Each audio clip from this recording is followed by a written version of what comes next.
Hello students. In the previous lecture, we discussed about globalization from three perspectives: the hyperglobalization perspective, the skeptical perspective, and the transformationalist perspective. In this lecture, we will discuss the characteristics and impact of globalization on world politics. We will be proceeding like this. First, we will be discussing about the characteristics of globalization. Then we will discuss the impact of globalization in general. Then we will discuss the globalization process and its impact on world politics. Then we would end our discussion with some concluding remarks. So we have already discussed issue of globalization, and in the process of that discussion we have identified certain characteristics. Let us now be more specific on the characteristics of globalization. In the first place, it involves a growing consciousness of the world as a single place. This is reflected in phrases such as global village or global community. So there is an increasing consciousness that we are living in a world, and this world is nothing but a single place where everything gets affected by developments happening in other parts of the world. Second, new information and communication technology have improved access to overseas markets and streamlined both the production and distribution of goods and services in foreign exchange. So now you can trade, you can invest, you can purchase a house, so that is not a big problem nowadays. So you can have a house in Dubai, you can have a house in London, you can invest in New York Stock Exchange. So it's not a problem nowadays. Third, human beings are becoming more and more dependent upon one another as problems such as global warming, the internationalization of drug trade, the terrorism, they can all be managed through greater interstate cooperation and also cooperation with the non-state actors at the supranational level. So as I said, there are benefits of globalization, there are demerits of globalization, and this is one development of globalization, one implication of globalization which we can't ignore. Fourth, some observers argue that globalization is erasing the cultural differences. Sociologists, for example, like to talk about the Coca-Colaisation or McDonaldization of global culture. So now America taste has become the taste of India, the taste of India has become the taste of America. So there is a close interconnectedness between your taste and the taste of other people. So McDonald is not something which you consider as foreign, rather it has penetrated your life in such a way. So you think your life without McDonald, without pizza, as something incomplete. When the guests come to your house, you don't think of a coconut water, rather you think, or you don't think of curd, rather you think of cold drinks, you think of soft drinks. So that is how we have all been affected by the process of globalization. Finally, some observers claim that sovereign states' capacity for independent political action is weakened by the globalization process. This is especially true in the area of economic policy. So if you look at the way economic policy is now made, so there is definitely an impact of globalization process because your economic policies are decided by the factors outside your state border.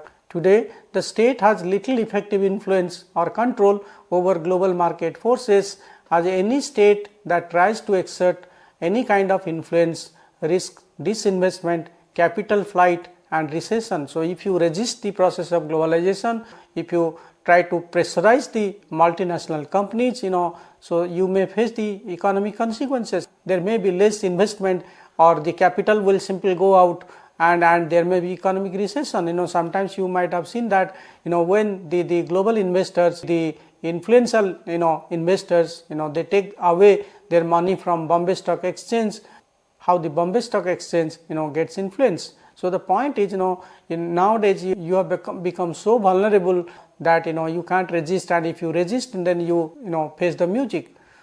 In short, globalization involves a radical transformation of existing economic and political structures in international relations. So the process of globalization has affected in a very substantial way, in a very different way so far as the economic and political structures of international relations are concerned. It involves an aspiration to think and act globally and an acknowledgement that humanity cannot effectively be ordered along geographical lines. So, geographical boundaries, geographical lines, they have become all outdated now. So, you can't think of your life without the process of globalization, without global ideas, without global movement of technology, goods and services.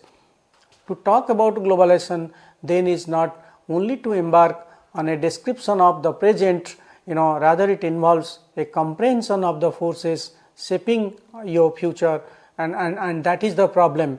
In this sense, it is multifaceted, complex and a dynamic concept. So, you are not just going, your present is just not going to be affected by globalization, rather you have to think the future impact of globalization, how that is going to affect your future, your country's future, your community's future. Now, there is a question that what are the causes of globalization? There are not a single cause, there are so many causes. Among the most important are liberal capitalism and the revolution in information and communication technologies. So, if you look at the history of globalization, you find that there are always justification about the liberal economic ideas, the spread of liberal economic ideas. It has caused most of the countries to open their economy, undergo for structural adjustment program and comply with the IMF and World Bank guidelines, because you need money, you need investment, you need trade and commerce. So, you don't have much option to close your borders to other forces and other countries. So, the point is again the popularization of internet, use of information and communication technologies that have also linked your ideas, your thinking and your life to other parts of the world. So, you can think of your life without social media, you can think of your life without internet, without nowadays even teaching is done through online sources. So, the point is we can't deny this, we can't also make ourselves isolated from all these kind of developments, because then we will be considered as something outdated, something irrelevant.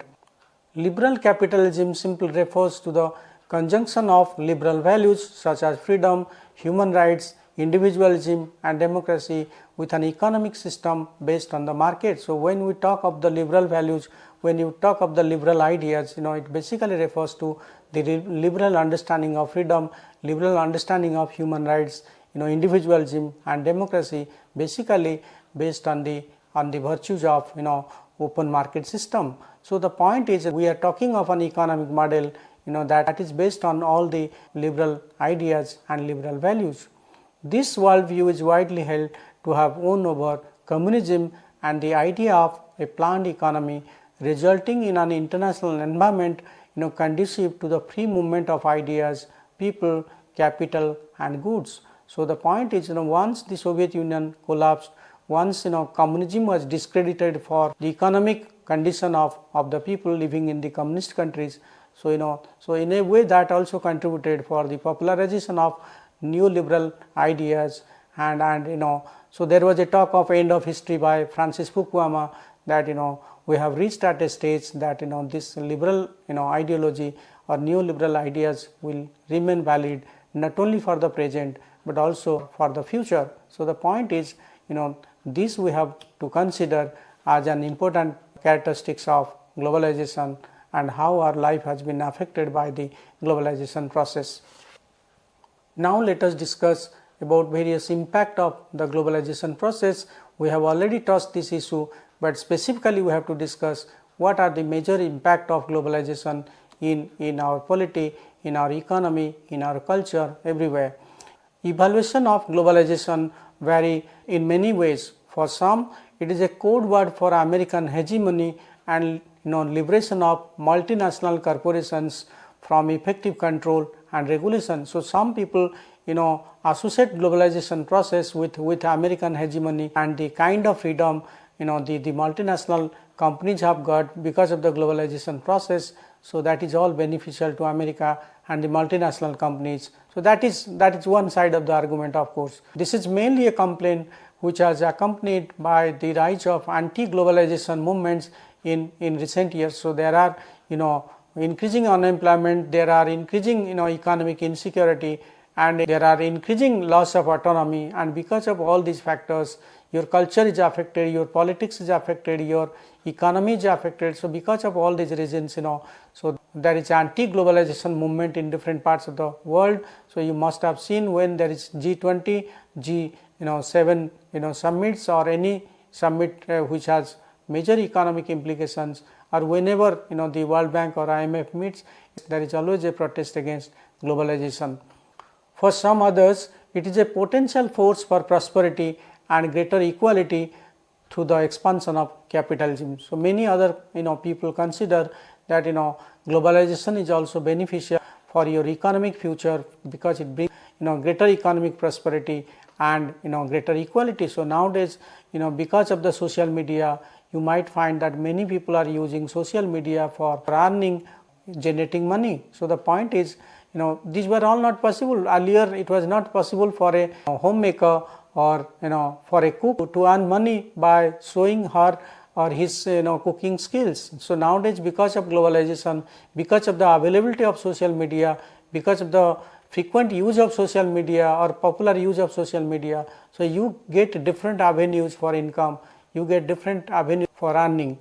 Some liberal activists have interpreted it as a vehicle for the promotion of universal human rights and world peace, while other cultural specialists view it as a pernicious force threatening and the survival of local cultures and ways of life. So it all depends how you are benefited by the process of globalization. Some consider it as a vehicle for the promotion of world peace, human rights, democracy, so many other good things and so many other good ideas. But others consider, particularly those who are cultural specialists, they consider it as a pernicious force threatening the survival of local cultures and ways of life. Some of the languages they have vanished. The way we maintain our cultural life, that is also being affected by the forces of globalization. So there are positive sides, there are negative sides. How Ramayana, how Mahabharata, they are all played in Indonesia, in Bali, in other parts of the world. At the same time, the way you played Ramayana, thought about Ramayana or Mahabharata, that is also influenced by new technology, by the popular use of social media. Everything, in a way they have got the good kind of platform for propagating this kind of cultures, for popularizing this kind of cultures, but in the other way, they are also affected by it. So we cannot deny both the positive and negative sides of globalization. It is true that not everybody benefits from the globalization process. So we should accept that globalization impact is uneven. Some have been benefited, some are not been benefited. That we have to accept. To take full advantage of globalization requires both capital and access to technology. So those who have capital, those who have the technological monopoly, so they are all influenced by globalization, and they are all positively influenced by globalization, because they have the capital to invest, they have the technology to manipulate the people, or to control the people or control their minds through advertisement, through other kind of social networks. Some of the companies, those who focused on information technology, they got maximum benefit during COVID, because everybody was indoor because of the lockdown, because of the closure of all kinds of activities. So it was the information technology companies, those who are popularizing sports, social media, those who are related to other platforms, they all got benefited because of the COVID lockdown. So the point is, it is benefiting some sectors and it is not beneficial to other sectors. That we have also to consider when we think of the impact of COVID or how impact of globalization process. You will also find that there are many states who have neither technology or nor capital. So there are many countries in the global south, neither those who have technology nor those who have capital. So without capital, without technology, you can think of your country's economic development. A large portion of the world's population, for example, doesn't have access to the telephone. Being on the net is not something which makes a lot of sense to those people who are living in the poorest part of the global south. So internet is still a comfort, smartphone is still a comfort. It is nowadays necessary, but necessary for those who can afford it, who can purchase it. The problem is, there are many people, those who can't think of these kind of things, but for these people, these are all become comfortable things, or these are all comforts. These are not necessary, because they have to think about 2 meals or 3 meals, how they will get those 3 meals or 2 meals per day. For many people in Africa, in Latin America, in Asia, thinking of internet, thinking of Apple phone, thinking of a laptop, these are all comfortable now, because they don't have the means to have 3 meals per day. So we have to think in that way, because globalization is not rosy for everyone. It is not nice for everyone. So the impact of globalization process has affected the people in a very negative way and also in a very positive way. There are both sides, but positively people have been benefited, those who have the necessary capital and technology, and those who are not benefited by the process of globalization, they are influenced because they don't have the technology and they don't have the capital. In other words, globalization is not really global after all, because it benefits some countries and people at the cost of others. So as I said, the globalization is actually a very contradictory term, because the global process has not benefited all the people in an equal way or in an even way. Rather the impact of globalization has become different for different people, and that's why some people benefit at the cost of others.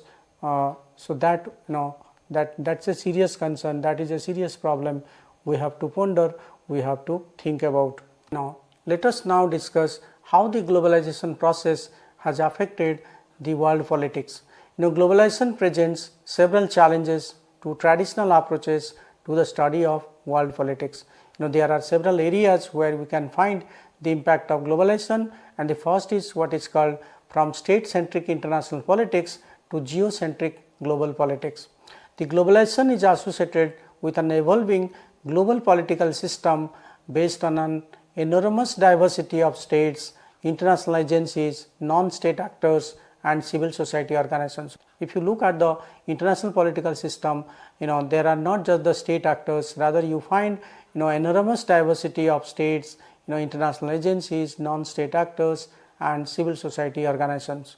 Power in this global political system is no longer the monopoly of the states, but it's highly diffused with important consequences of who gets what, how, and where. So power, as we have discussed, some states are very powerful, some are just powerful, some are very powerless. So in that way, if you look at the globalization process, you will find that the states are not the only actors in international politics, rather there are other actors, and the political power in international politics is highly diffused.